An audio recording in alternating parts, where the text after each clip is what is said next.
What's up guys, Luke here, and today we're going to be covering extra places in detail and my extra place strategy. So without further ado, let's get on with the video.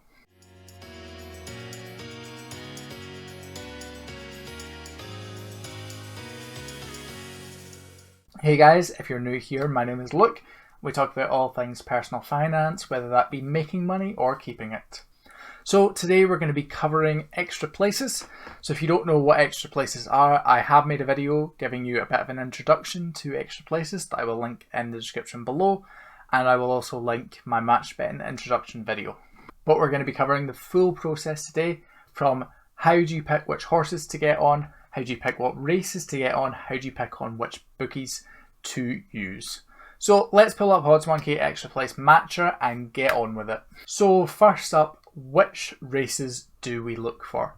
Now, if you've ever looked on the Extra Place Matcher on OddsMonkey or the Extra Place Catcher on Profit Accumulator, you'll see that there is a lot of races to pick from. So how do you know which ones to do? I think the easiest thing to do when you're picking which races to do is go through each one, and then you want to be clicking filter here, and you want to have a look and see how many bookies are there paying extra places on this. The more bookies that there are paying extra places, the higher the profile of the specific race, thus the more chance that you're going to get some good deals. So we'll see at the Newmarket 340 that there is a lot of bookmakers, and then if we go to something like the Goodwood 420, we'll see that there's not really as much. So that doesn't entirely mean that this is going to be a bad race as such, but it's unlikely to be as good in terms of offers. So what I would advise is maybe go through and pick 3, 4, 5 races at max to focus on a specific day. You might see that there is a lot more races that potentially could have good matches, but to be honest, you can't focus on all of the races on one specific day and try and cover horses in all of them. No one's got the bankroll for that, no one's got the time for that. No one can really do that.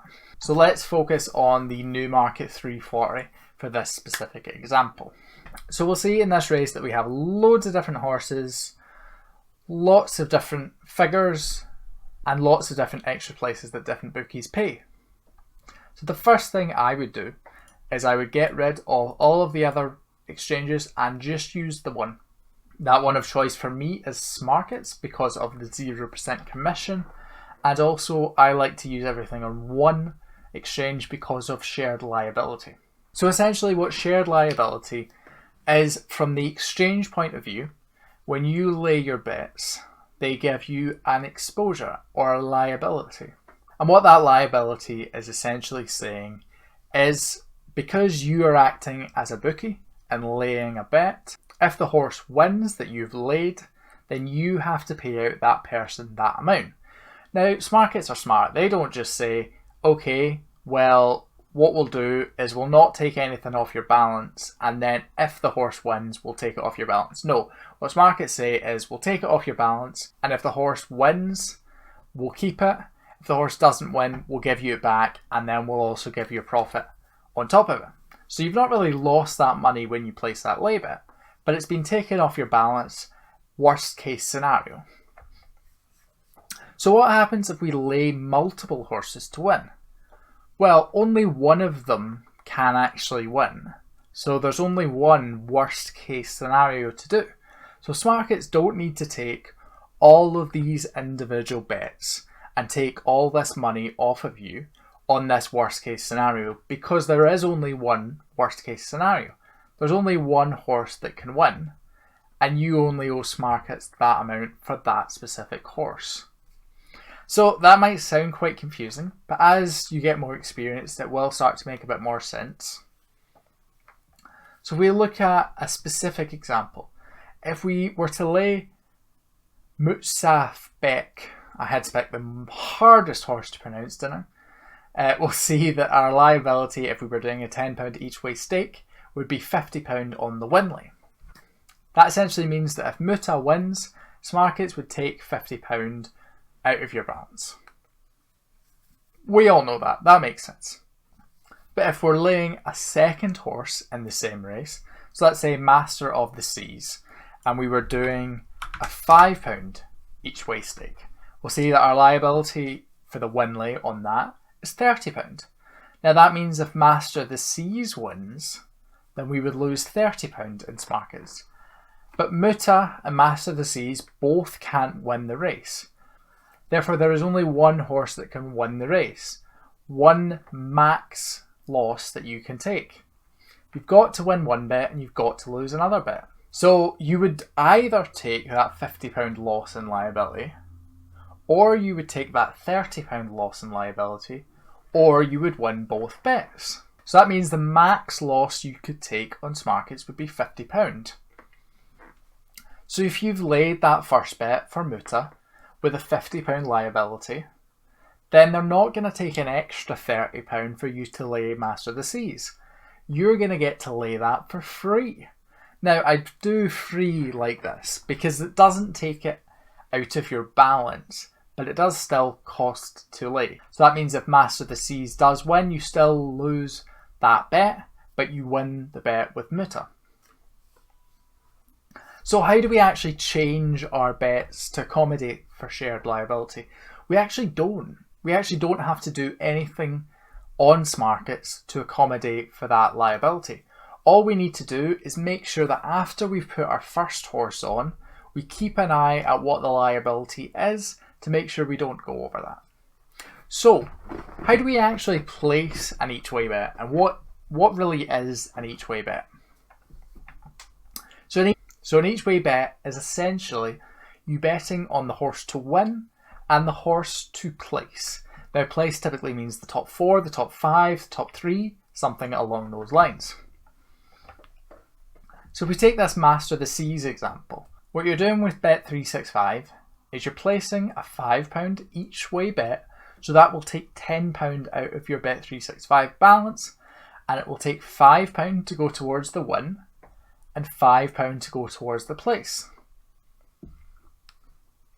Now, how does it essentially work out the odds for that? Because if you go to do a £5 bet at back odds of 7, you know exactly what you're going to get if it wins. How do you know what you're going to get if it places? Because that's a different sort of bet.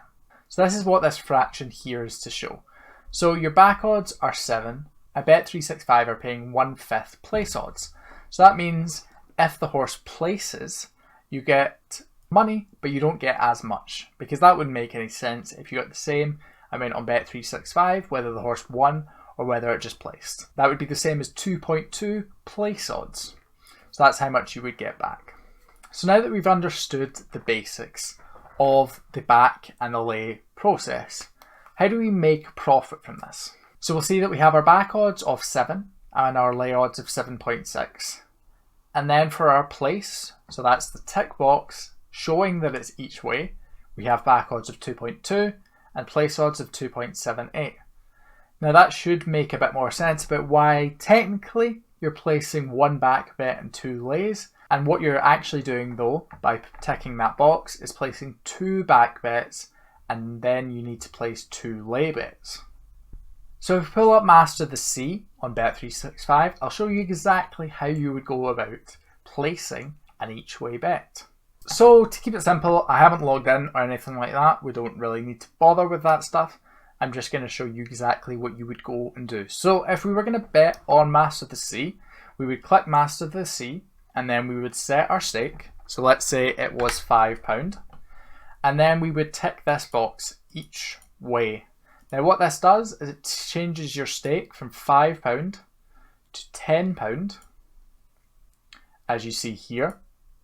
And what it does is it will take £5 to go towards the win and £5 to go towards the place. Now you'll see no matter what bookmaker you use, you will see this box of some sort, and that will change the amount you gain depending on whether the horse wins or places.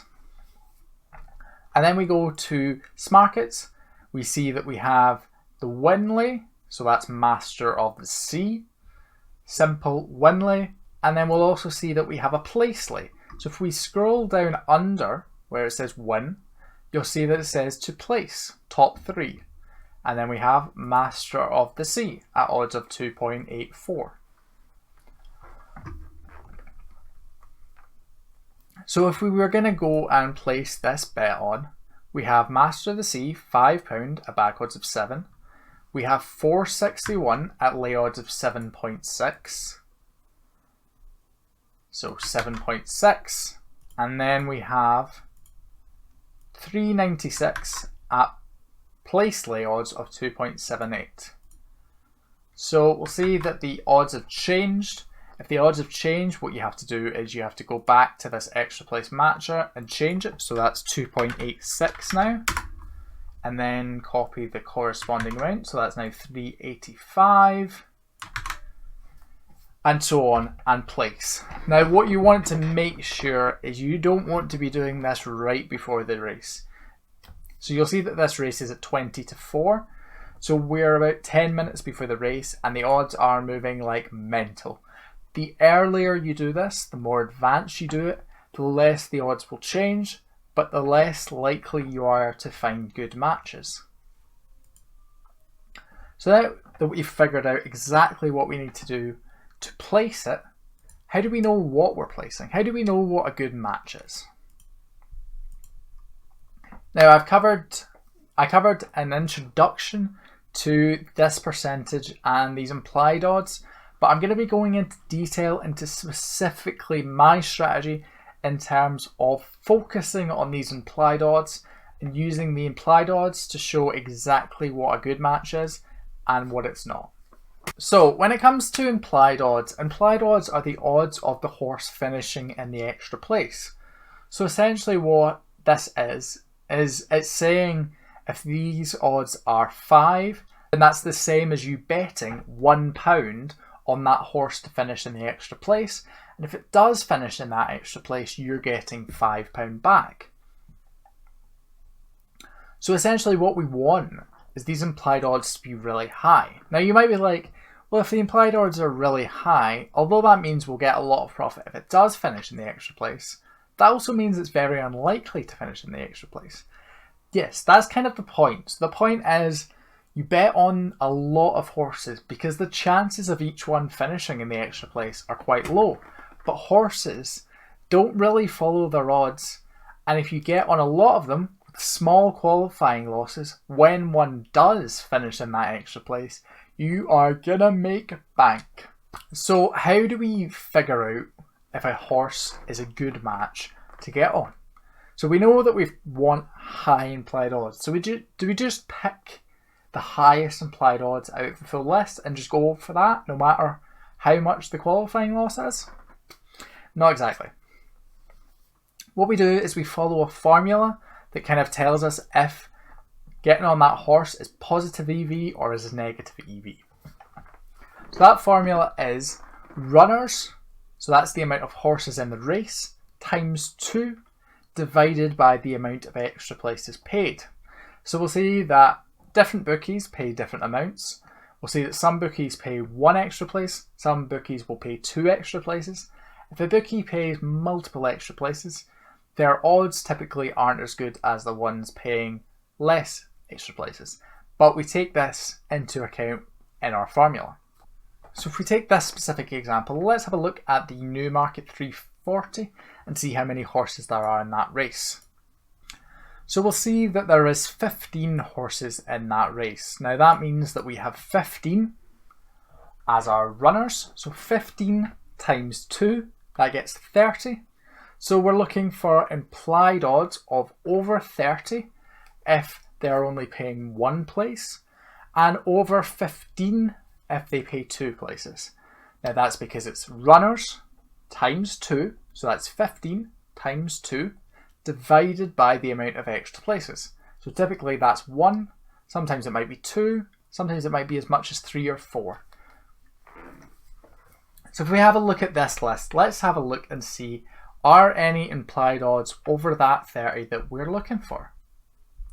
So we'll see that we actually have 2 that are over that 30 that we're looking for. We have Betfred, that's at 42, and we have Spreadix, that is at 41. So that means we have 2 pretty good matches. Now, if you're using the percentage method here, you would look at this percentage rate of 69% and this percentage rate of 38%, and you would say that both of these are very bad and not worth doing at all. But that's because it takes into account the difference between the back odds and the lay odds. But that's not what we're looking for. But what we're actually looking for is we're looking for a profit to be high enough to offset all the qualifying losses we would take by backing horses. So if we take this example at these implied odds of 42, we'll see that we would take a £6 qualifying loss with a £10 each way stake and make £250 profit. Now what if we said, actually £6 qualifying loss is pretty big. I don't want to take that much qualifying loss if the horse doesn't place. We wouldn't negate that horse. We wouldn't say, actually, okay, let's just ignore that horse then. No, what we can do is we can reduce our stakes, which will in turn reduce our qualifying loss and our profit. So let's say, actually, no, I don't want to do £10 each way. What if we did £2? If we did £2 each way, we would be taking a £1.22 qualifying loss and a £50 profit if it makes it into that extra place. So in the face of things, 69% seems a lot worse than 85%. But if we look at the implied odds, it would say different. So if I was to half the stake of Muta, we're looking at a £1.44 qualifying loss for £8.56 extra place profit. If we scroll down to Devil Walla, we've got a £1.22 qualifying loss for £50.78 profit. So now you can sort of see why implied odds make way more sense than percentages when it comes to the profit, because we're taking less qualifying loss and making more profit. And what's even better about this is because we were on such high back odds, we don't need to put massive each way stakes on. But also, if you don't have a huge amount in markets and liability, you're also going to have to take these stakes down a bit to make sure that you actually have enough to cover them. So if we look at the other example with spread X here, we'll see that on a £10 each way stake, we need £2,500 on win-lay liability. And we would be taking a £12.39 qualifying loss, but making a £500 profit if it gets into that extra place. So what I like to do when we're talking about each way stakes is you can focus on two things. You can focus on either this win-lay liability or this qualifying loss. I prefer to focus on this win-lay liability. So if we're looking at this horse, we've got a £250 win-lay liability. So let's say we've covered Devil Walla with that £250 win-lay liability. And I want to say, okay, I want to cover Albadree as well. Now we'll see that our win-lay liability at the moment is £2,500. Now, remember what we said about with shared liability. If I get this amount under 250, it won't take anything else out of my balance. So if I took that down from a £10 each way to a £1 each way, we'll see that that's £250 again, meaning it won't take any extra for our win-lay liability, and we have a £1.24 qualifying loss and a £49.76 profit if it's in that extra place. Great. The last thing that we need to take into account is this place lay. The same shared liability thing happens with the win lay as it does with the place lay, but something to be aware of. This extra place profit is for fourth, meaning we're laying the top 3 in markets.